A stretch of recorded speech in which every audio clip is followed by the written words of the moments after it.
Welcome back to The Great Conspiracy, the 9/11 news special you never saw.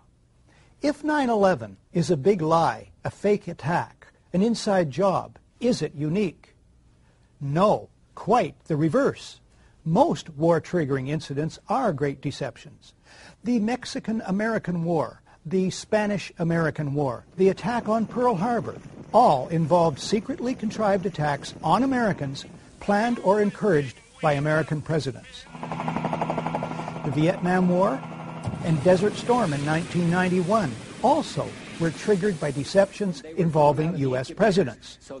If 9/11 is not such a deception, it's an exception to the rule.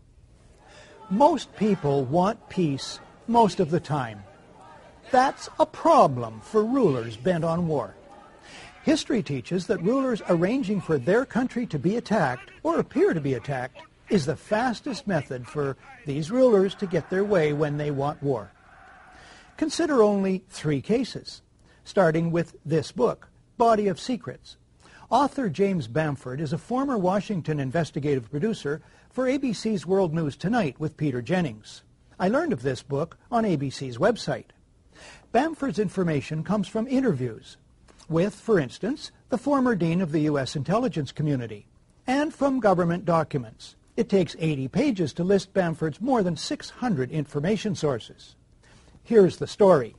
It's 1962. John F. Kennedy is U.S. President, Robert McNamara is Secretary of Defense, and Admiral Lyman Lemnitzer heads the U.S. Joint Chiefs of Staff. The CIA fails in its illegal Bay of Pigs invasion of Cuba. JFK decides, Bamford writes, to back away from military solutions to the Cuban problem. But Lemnitzer, the CIA, and others at the top remain obsessed with Cuba. Writes Bamford, as the Kennedy brothers appeared to suddenly go soft on Cuba, Lemnitzer could see his opportunity to invade quickly slipping away. Attempts to provoke the Cuban public to revolt seemed dead. Lemnitzer and the other chiefs knew there was only one option left that would ensure their war. They would have to trick the American public and world opinion. Lemnitzer comes up with Operation Northwoods. We could blow up a U.S. ship in Guantanamo Bay and blame Cuba. Casualty lists in U.S. newspapers would cause a helpful wave of national indignation. We could develop a communist Cuban terror campaign in the Miami area, in other Florida cities, and even in Washington. An elaborate variation. Create an exact duplicate for a civil registered aircraft. At a designated time, the duplicate would be loaded with selected passengers, all boarded under carefully prepared aliases. The actual registered aircraft would be converted to a drone, a remotely controlled unmanned aircraft. The destruction of that aircraft will be triggered by radio signal. The Cubans would be blamed. Finally, another variation is described by Bamford. On February the 20th, 1962, John Glenn was to lift off from Cape Canaveral on his historic journey. Lemnitzer proposed that should the rocket explode and kill Glenn, the objective is to provide irrevocable proof that the fault lies with Cuba by manufacturing various pieces of evidence which would prove electronic interference on the part of the Cubans. Thus, Bamford notes, as NASA prepared to send the first American into space, the Joint Chiefs of Staff were preparing to use John Glenn's possible death as a pretext to launch a war.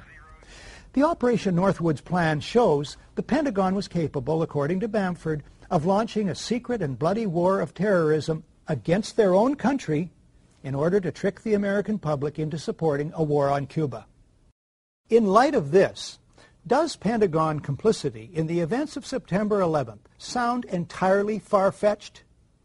Now, fast forward just 2 years from Operation Northwoods to August 2nd, 1964. In the Gulf of Tonkin, North Vietnamese torpedo boats attack the U.S. destroyer Maddox.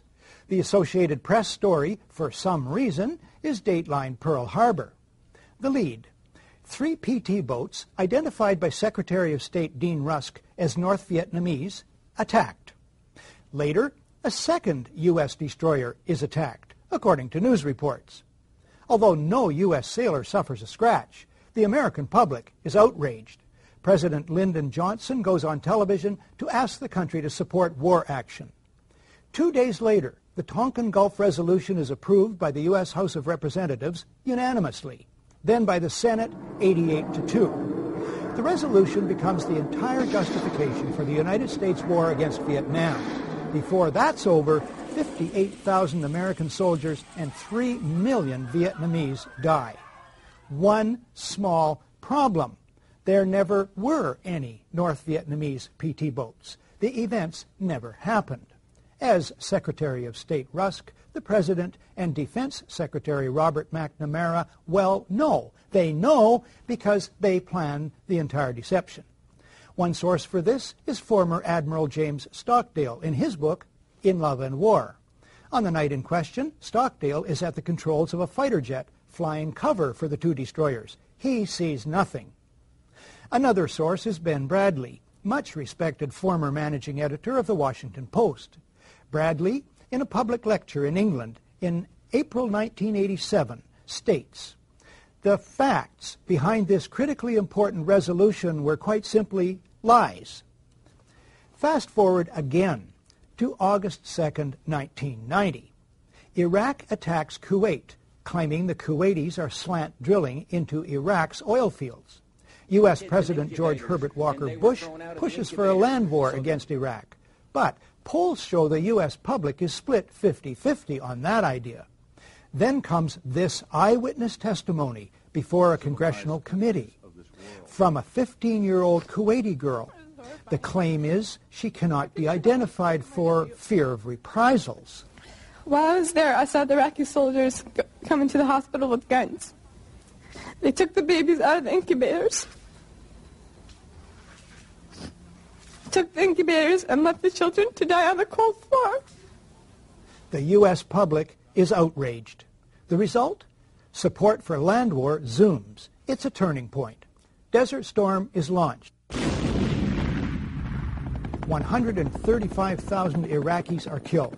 An estimated 1 million Iraqis, many of them children and old people, then die as a result of 10 years of sanctions. One small problem.